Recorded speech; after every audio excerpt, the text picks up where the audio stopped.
NEET मामले को लेकर देश भर में अब तक कई सारी गिरफ्तारियां हो चुकी हैं, कई पूछताछें लगातार हो रही हैं, कई छात्रों का नाम सामने आ रहा है, कई अभिभावकों का नाम भी सामने आ रहा है, लेकिन जो मास्टरमाइंड है उसका पता अब भी नहीं चला। और नीट पेपर लीक कांड की जांच में जुटी सीबीआई ने अब एक खास प्लान तैयार किया है। सीबीआई की नजर अब उस मास्टरमाइंड पर है जिसने इस पेपर लीक कांड को अंजाम तक पहुंचाया। सीबीआई ने इस मास्टरमाइंड को गिरफ्तार करने के लिए खास रणनीति बनाई है और इस प्लान के तहत जांच एजेंसी सभी राज्यों से गिरफ्तार किए गए आरोपियों की आपस की कड़ी को जोड़ने में लगी हुई है। उनकी डिटेल्स खंगाली जाएंगी और इनकी जो चेन है उसका पता लगाने की कोशिश यहां पर की जाएगी। चेन कनेक्ट करने की कोशिश में सीबीआई लगातार लगी हुई है और सूत्रों के हवाले से मिली जानकारी के अनुसार नीट पेपर लीक कांड की जांच में जुटी सीबीआई ने मास्टरमाइंड की गिरफ्तारी के लिए एक खास रणनीति तैयार कर ली है और इसके तहत अब तक इस मामले में सभी राज्यों में गिरफ्तार आरोपियों के आपसी संबंधों की पड़ताल में सीबीआई जुटी हुई है। सीबीआई ने अब तक की जांच में विभिन्न राज्यों में गिरफ्तार किए गए आरोपियों को कॉन्ट्रैक्टर माना है।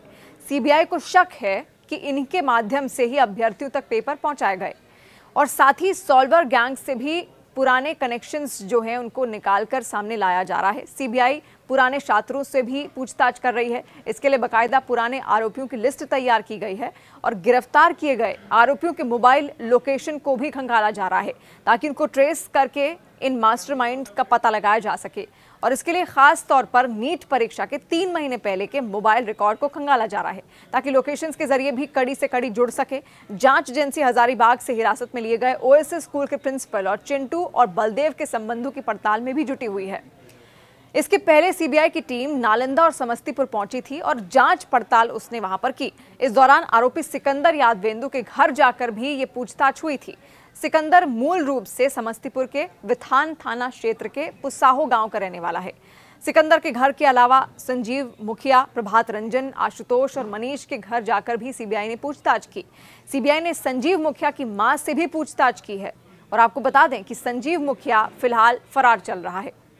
और खबरें ऐसी अब सामने आ रही हैं पुलिस सूत्रों के मुताबिक जहां संजीव मुखिया फिलहाल नेपाल में छिपा बैठा है और इसकी जानकारी अब सीबीआई को लग गई है।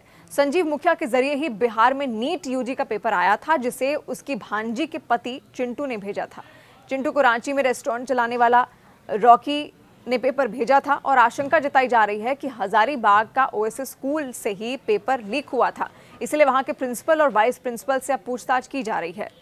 और बुधवार को सीबीआई हजारीबाग के ओएसएस स्कूल तक पहुंचती है और फिर प्रिंसिपल से लगातार यहां पर पूछताछ की गई और उसी पूछताछ के आधार पर अब जो आगे की कार्रवाई है वो सीबीआई की ओर से की जाएगी। और जगह जगह जाकर सीबीआई केवल इतना चाहती है कि वो तार जुड़े और मास्टरमाइंड का किसी भी तरीके से जल्द पता लगे।